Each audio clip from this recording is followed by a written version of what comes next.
کی طرف. بسم اللہ الرحمن الرحیم. تو یہ جو ہے بخاری شریف میں ہم لوگ کتاب الفتن پڑھ رہے ہیں، اور اس سے پہلے جو پچھلی کلاس میں اس میں ہم لوگوں نے بڑی جو ہے آسان الفاظ والی حدیث پڑھی. قال رسول اللہ صلی اللہ علیہ وسلم اذا انزل اللہ بقوم عذابا، جب نازل کرتا ہے اللہ تعالیٰ بقوم کسی قوم پر عذاب. ٹھیک، جب اللہ تعالیٰ کسی قوم پر عذاب نازل کرتے ہیں. اصاب العذاب، اصاب یعنی پہنچنا، اصابہ یصیبو نشانے پر لگنا، پہنچنا.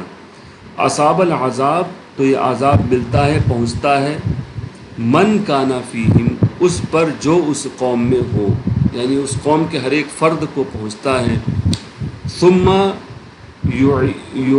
بعثوا، اس کے بعد وہ سب اٹھائے جائیں گے علی اعمالہم، ان کے اعمال پر. یعنی اگر کوئی نیک بھی شخص ہو وہ بھی اس عذاب میں گرفتار ہو جائے تو جو ہے کیا کہتے ہیں، وہ اٹھایا جائے گا اپنی نیکیوں کے مطابق، جو ہے ان کو اپنے عمل کے مطابق ہی ان کا پھر حساب فیصلہ ہوگا. ٹھیک، آج ہم لوگ دوسری حدیث دیکھیں گے، چیپٹر نمبر 21 کی حدیث، اور اس باب کا نام ہے باب اذا قال عند قوم شيئا ثم خرج فقال بخلافه.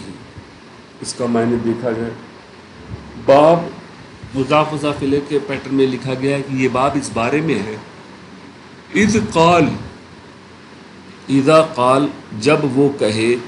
ٹھیک ہے، جب وہ کہے، کوئی شخص کہہ رہا ہے جس کے بارے میں، جب کوئی شخص کہے یا وہ کہے عند قوم. ٹھیک ہے، عند پاس میں، قوم کے پاس میں کہے. تو دو پارٹیاں یہاں آ گئی، قالا کے اندر ایک شخص ہے اور قوم دوسری پارٹی ہے. تو ایک آدمی جب قوم کے پاس کہہ رہا ہے عند قوم، اذا قال عند قوم، جب وہ کہے کسی قوم کے پاس شیئن کوئی چیز. ٹھیک ہے، جب کوئی شخص کسی قوم کے پاس یعنی کسی قوم کے پاس ہو اور کوئی چیز کہے.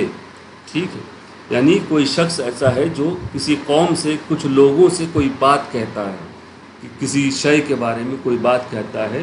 ثم خرجا، بتائیے اس کا کیا معنی ہے. ثم خرجا، نکلا، خرج مطلب نکلنا، ثم پھر وہ نکل جائے، پھر وہ نکل جائے، یعنی اس قوم سے دور چلا جائے. اب جن لوگوں سے اس نے بات کہی تھی ان سے دور چلا جائے. فقال، پس وہ کہے بخلاف ہی، یعنی کیا کہے، اس کے خلاف. اس کے خلاف بات کرے. تو یہ منافق والی جو صفت ہے اس کو بیان کیا جا رہا ہے کہ جب جو سورہ بقرہ میں ہے کہ جب وہ تمہارے ساتھ ہوتے ہیں تو کہتے ہیں کہ ہم ایمان لائے، اور جب اپنے شیطانوں کے ساتھ ہوتے ہیں تو کہتے ہیں کہ انا معکم، ہم تو تمہارے ساتھ ہیں اور ہم ان سے مذاق کر رہے ہیں. ٹھیک، تو یہی بات کہی گئی ہے کہ جب کسی قوم کے پاس ہوں تو کوئی چیز کہیں، کسی چیز کے بارے میں کہیں، لیکن جب اس قوم سے دور چلے جائیں، ان لوگوں سے دور چلے جائیں تو اس کے خلاف بات کریں. تو یہ جو ہے اس باب کا چیپٹر. ٹھیک ہے، someone says something to a group of people then leaves and says the opposite. ٹھیک، اب یہ حدیث کیا ہے. حدثنا آدم ابن ابی ایاس حدثنا شعبہ عن آصل احدبی عن ابی وائل، یہ بڑے مشہور صحابی ہیں، عن ابی وائل عن حذیفہ ابن الیمان. ٹھیک، حذیفہ ابن یمان رضی اللہ عنہ بڑے مشہور صحابی ہیں، انہوں نے یہ روایت فرمائی ہے. قال ان المنافقین. اب یہ جو حدیث ہم لوگ دیکھ رہے ہیں اس میں حضور صلی اللہ علیہ وسلم کی بات نہیں ہے، اس کے اندر یہ جو صحابی ہیں حذیفہ ابن یمان، ان کی بات ہے. یہ کیا کہہ رہے ہیں. قال، یہ فرماتے ہیں ان المنافقین اليوم شر منہم. اس کو سمجھے. اب مجھے نہیں لگتا کہ کوئی لفظ ایسا ہوگا جو آپ کو نہیں پتہ ہوگا. اس پوری حدیث کو دیکھیں اور بتائیں کون سا لفظ آپ کو نہیں پتہ ہے. ان المنافقین، انا پتہ ہے آپ کو، میں نے بتائیے. بے بے شک ہو گیا. منافق کا مطلب منافق. الیوم یعنی دن، آج، ٹوڈے ہو گیا. آج، شرن یعنی شر ہو گیا. منہم ان سب سے، علا پر ہو گیا، عہد النبی نبی کا عہد ہو گیا صلی اللہ علیہ وسلم، کانو وہ سب تھے، یوم دن اس دن، یسرونا چھپانا، ٹھیک ہے، الیوم آج کے دن، یجہرون ظاہر کر دینا، اظہار کر دینا، بول دینا، ٹھیک ہے، یہ بات ہوگی۔ اب اس کو ہم لوگ جملہ بنانے کی کوشش کریں گے۔ ان المنافقین بے شک منافق، الیوم، اب اتنے کا آپ ترجمہ کریں۔ بے ٹوڈے ہوتا ہے نا شک مطلب، ہاں تو کیا ترجمہ؟ ان المنافقین الیوم، آج منافقوں، بے شک آج منافق، بے شک آج منافق، ٹھیک ہے۔ شرون کا مطلب شر ہوتا ہے، یعنی خرابی، ٹھیک ہے۔ منہم، اب دیکھیے شر کے بعد جب من آ جائے، جیسے خیر کے بعد من آ جائے، الصلاۃ خیر من، تو ہم لوگ کیا کہتے ہیں ترجمہ اس کا؟ الصلاۃ خیر من النوم، ہاں، تو ہم اس کو اب اس شر کے آگے من لگا ہے یا خیر کے آگے من لگا ہے، تو اب ہم کمپیریٹو میں بات کرتے ہیں فضیلت میں، کہ الصلاۃ خیر من نوم، کہ نماز بہتر ہے نیند سے، تو من کے بعد جو لفظ آتا ہے اس کے اوپر، یعنی اس سے زیادہ فضیلت یا اس سے کمپیئر کیا جاتا ہے۔ جیسے منہم یہاں لکھا ہے، تو کس سے فضیلت بیان ہو رہی ہے؟ کس کے؟ من، جیسے ہم کہتے ہیں الصلاۃ خیر من نوم، نیند سے، من ہم، ان سب سے، ٹھیک ہے۔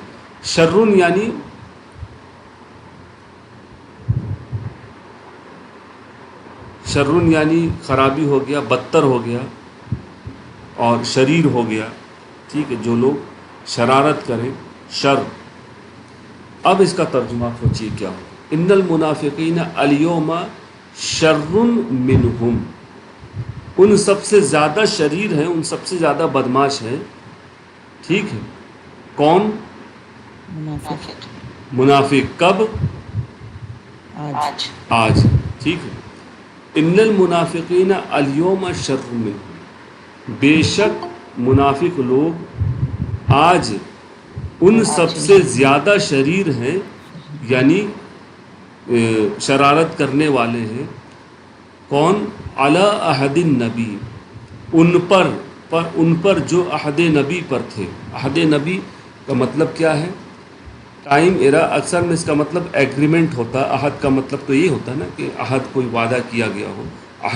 علی عہد النبی یعنی نبی کے وعدے والے جو منافق تھے، یعنی حضور پاک صلی اللہ علیہ وسلم کے زمانے کے جو منافق تھے، ان سے زیادہ شر والے منافق آج کے ہیں، ٹھیک ہے نا۔ ان المنافقین الیوم شر منہم علی عہد النبی صلی اللہ علیہ وسلم، یہ ایک بات کمپلیٹ ہو گئی۔ اس کا کیا ترجمہ ہوا؟ آج کے منافق حضور صلی اللہ علیہ وسلم کے زمانے کے منافق سے زیادہ شر والے، ہاں، زیادہ شر والے۔ اب کیا ہے ان کا مسئلہ؟ کانو، اب دیکھیے کانو یوم دن یسرونا، یسرونا کا مطلب ہے سرا یسرو، سرا اس نے چھپایا، یسرو وہ چھپاتا ہے، یسرونا وہ سب چھپاتے ہیں، ٹھیک ہے۔ یہ ایک لفظ ہو گیا یسرونا، وہ سب چھپاتے ہیں۔ اب اس پر آئیے، کانو کے ساتھ ہم اس کو یوم دن، اس دن، جس دن، اس دن، یہ ہے اس کا مطلب، یہ تو کلیئر ہو گیا، وہ سب چھپاتے ہیں۔ کانو وہ سب تھے۔ اب کانو یسرونا کا مطلب بتائیں کیا ہوگا؟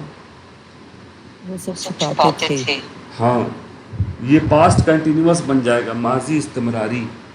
وہ سب چھپایا کرتے تھے اس پہلے، یوم دن، اس دن، یعنی پچھلے زمانے کے، عہد نبی صلی اللہ علیہ وسلم یعنی حضور پاک صلی اللہ علیہ وسلم کے زمانے کے جو منافق تھے وہ چھپایا کرتے تھے، ٹھیک ہے۔ کانو یسرون، وہ چھپایا کرتے تھے اس دن یعنی پرانے زمانے میں۔ والیوم، و الیوم، اور آج کے دن، یجہرون، کیا کرتے ہیں؟ وہ سب ظاہر کرتے ہیں، یہی حدیث ہے۔ اس میں حضور پاک صلی اللہ علیہ وسلم کی کوئی بات نہیں ہے. حذیفہ بن یمان رضی اللہ عنہ بہت پہنچے ہوئے صحابی ہیں.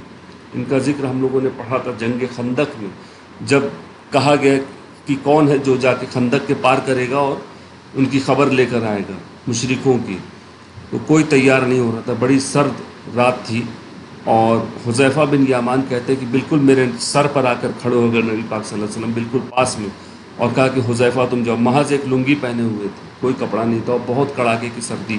پھر آپ کے لیے دعا کیا تو انہوں نے فرمایا کہ مجھے بالکل گرمی محسوس ہونے لگی.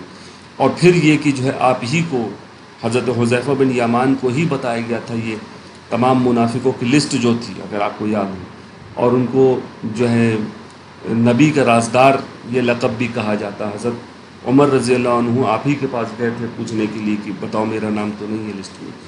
تو بڑے ہی پہنچے ہوئے صحابی تھے. آپ ہی سے کے بارے میں آتا ہے کہ آپ کے زمانے میں، یعنی آپ جب بوڑھے ہو گئے تو اس وقت کے لڑکوں نے کہا کہ آپ لوگ، اگر ہم حضور پاک صلی اللہ علیہ وسلم کے زمانے میں ہوتے تو اپنی گردنیں بچھا دیتے، آپ لوگ کیا کیا کرتے تھے؟ تو انہوں نے، حضرت حذیفہ بن یمان نے کہا کہ ہم لوگ جان نچھاور کرتے تھے، یعنی اپنی جانیں لگا دیتے تھے حضور پاک صلی اللہ علیہ وسلم کی بات کے لیے. تو بہرحال بڑا ان کا اونچا مقام اور بہت گہری سمجھ والے صحابی اور بہت تمام منافقوں کو جاننے والے صحابی تھے. یہ جب منافقوں کے بارے میں کوئی سٹیٹمنٹ دے رہے ہیں تو بڑا امپورٹنٹ ہے وہ، کیونکہ یہ منافقوں کو بہت اندر سے جاننے والے تھے. تو یہ حضرت حذیفہ بن یمان کہتے ہیں کہ ہمارے زمانے کے آج کے منافق ان منافقوں سے زیادہ خطرناک ہیں جو حضور پاک صلی اللہ علیہ وسلم کے زمانے میں تھے. وجہ اس کی کیا ہے؟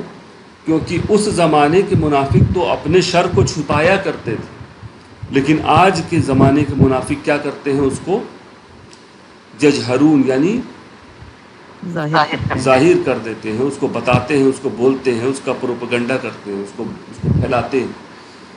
اس کی جو تفسیر ہے شرح بخاری، یہ جو ہے یہ علامہ جو ہے ابن الحجر الاسقلانی کی جو کتاب ہے فتح الباری، اس کے اندر اس کا ایکسپلینیشن دیا گیا ہے کہ ایک تو اس کے اندر صفت بتائی، دو چار باتیں ہیں جو اس سمپل اسٹیٹمنٹ سے نکالی گئی ہیں. ایک تو یہ کہ حضور پاک صلی اللہ علیہ وسلم کے زمانے میں منافق تھے، یہ بات یہاں سے کلیئر ہو گئی، اور یہ حذیفہ بن یمان رضی اللہ عنہ کہہ رہے ہیں تو یہ بات بالکل پروو ہو گئی کہ تھے. پھر اس کے بعد یہ کہ آج کے دور کے، یعنی آپ صلی اللہ علیہ وسلم کے جانے کے بعد کے دور کے منافق، تو جن لوگوں نے حضور پاک صلی اللہ علیہ وسلم سے عہد کیا تھا، ایمان لائے تھے ان کے ہاتھ پر، وہ منافق کیسے تھے؟ وہ اس بات کو چھپایا کرتے تھے جو ان کے دل میں تھی، ایمان کو چھوڑنے والی اور جو ہے یہ بات جو ہے شر. لیکن اس کے بعد کے جو منافق تھے وہ کیا ہے کہ اپنے جو شر تھا، جو اپنا جو انہوں نے بات اپنے من میں جو جس کو مانا کرتے تھے کہ ہم اسلام کو نہیں مانتے یا اس نبی کو نہیں مانتے وغیرہ وغیرہ، اس بات کو دوسروں میں بھی پھیلایا کرتے اور پھر کنفیوژن پیدا کرتے ہیں. جو سوسائٹی ہے اس کے اندر کنفیوژن پیدا کرتے ہیں. کنفیوژن کیا کرتا ہے بتائیے؟ جو شک والی حالت ہوتی ہے وہ کیا، اس کا اثر کیا پڑتا ہے سوسائٹی پہ؟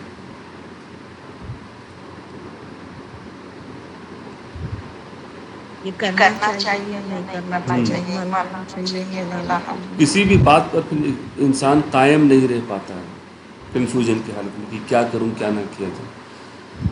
دیکھیے سیلز کے جو لوگ ہوتے ہیں جنہیں کوئی سامان بیچنا ہوتا ہے یا کوئی چیز آگے نکالنی ہوتی ہے، ان کا ایک 3C کا ایک کانسیپٹ ہوتا ہے. کنوے ہوتا ہے، پھر کنونس ہوتا ہے، پھر کنفیوز ہوتا ہے. اس بات کو آپ لوگ دعوتی انداز میں سمجھ لیجیے کہ وہ پہلے اپنے پروڈکٹ کے بارے میں کنوے کرتے ہیں، یعنی بات کو آگے بڑھاتے ہیں، آپ کو سمجھائیں گے کہ یہ ہمارا پروڈکٹ یا ہماری سروس کیسی ہے. پھر اس کے بعد اگر آپ اس کو نہیں لیتے ہیں، اس کی بات کو نہیں مانتے، اس پروڈکٹ کو نہیں لیتے ہیں یا ان کی سروس کو نہیں لیتے ہیں، تو پھر آپ کو کنونس کرنے کی، متاثر کرنے کی کوشش کرتے ہیں، اس کی اچھائیاں اور خوبیاں بیان کرتے ہیں تاکہ آپ اس کو لے لیں. اس کے بعد بھی اگر آپ نہیں لیتے ہیں یا کوئی شخص اس کی چیز کو نہیں خریدتا ہے، تو تیسرا جو آخری جو پڑاؤ اور مرحلہ ہوتا ہے وہ کنفیوز کا ہوتا ہے. وہ کیا ہے کہ سیلز پرسن اب آپ کو کنفیوز کرے گا کہ جو چیز آپ یوز کر رہے ہیں، جو پروڈکٹ جس کی میں دعوت دے رہا ہوں، اس کے خلاف جو چیز آپ یوز کر رہے ہیں اس کے اندر تو یہ خرابی ہے. بات سمجھ میں آ رہی ہے آپ؟ تو پہلے تو اپنی دعوت کو کنوے کرنا، پھر کنونس کرنا، اس پر بھی وہ شخص نہ مانے تو اس کو اس کی حالت کے اوپر کیا کر دینا، کنفیوز کر دینا. اس طرح سے جو ہے کوئی بھی اگر آپ کو جو ہے، اگر ہم لوگ یا کوئی بھی اگر کسی چیز کو کسی سے منوانا چاہتا ہے تو اس کے یہی 3 اسٹیج ہوتے ہیں. ایک تو کنوے کرنا، پہنچانا، پھر کنونس کر دینا، اس کو سمجھا دینا، بتا دینا اور اس سے حامی بھروا لینا، کنونس. اور اگر نہ ایسا ہو تو پھر اس کو کنفیوز کر دینا. تو منافقوں کا جو یہ حال ہے، یہ کس بات کو کنوے کرتے ہیں اور کس بات میں کنفیوز کرتے ہیں؟ یہ تو جو ہے اللہ تعالیٰ کی جو ہے عبادت اور یوم آخر، اس کے بارے میں ہی کنفیوز کریں گے. تو اچھا، پھر یہ کہ یہ حدیث جو ہے حضرت حذیفہ بن یمان کی حدیث ہے، یہ کتاب الفتن میں کیوں رکھی گئی ہے؟ اس حدیث کو تو ہم لوگوں نے سمجھ لیا، اور 2-4 جو اس کے معنی اور جو اس کا ایکسپلینیشن تھا فتح الباری میں وہ بھی ہو گیا. اب سوال یہ اٹھتا ہے کہ یہ جو حدیث ہے کہ پرانے زمانے کے منافق تو اس بات میں بہتر تھے کہ اپنے شک کو اپنے دل میں رکھتے تھے، لیکن آج کے وقت کے جو منافق ہیں وہ اپنے شک اور اپنے جو ہے ڈاؤٹ کو پبلک میں عام کر دے رہے ہیں. ٹھیک ہے، اس بات کو کتاب الفتن میں کیوں رکھا گیا؟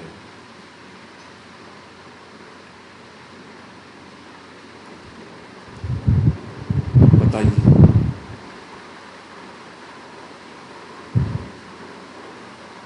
یہ فتنے کی یہ جو کتاب ہے بخاری شریف میں، یہ بیسیکلی فتنے کے بارے میں بات کرتی ہے کہ فتنہ کس طرح سے پھیلے گا، کب پھیلے گا، کہاں سے پھیلے گا، کیسے پھیلے گا، کیا کیا طریقے ہوں گے، اور کس طرح سے فتنوں سے بچا جائے. ساری چیزیں امام بخاری نے ان کے متعلق احادیثوں کو جمع کی ہے. اور یہ بات جو ہے کہ منافق اپنی باتوں کو ظاہر کر کے پھیلا رہے ہیں، اپنے ڈاؤٹ کو یا اپنے کنفیوژن کو یا جو بھی ہے، تو یہ بڑی فتنے کی بات ہے، جس سے جو ہے متاثر ہو کر، کنونس ہو کر انسان ایمان کو چھوڑ کر منافق ہو جائے.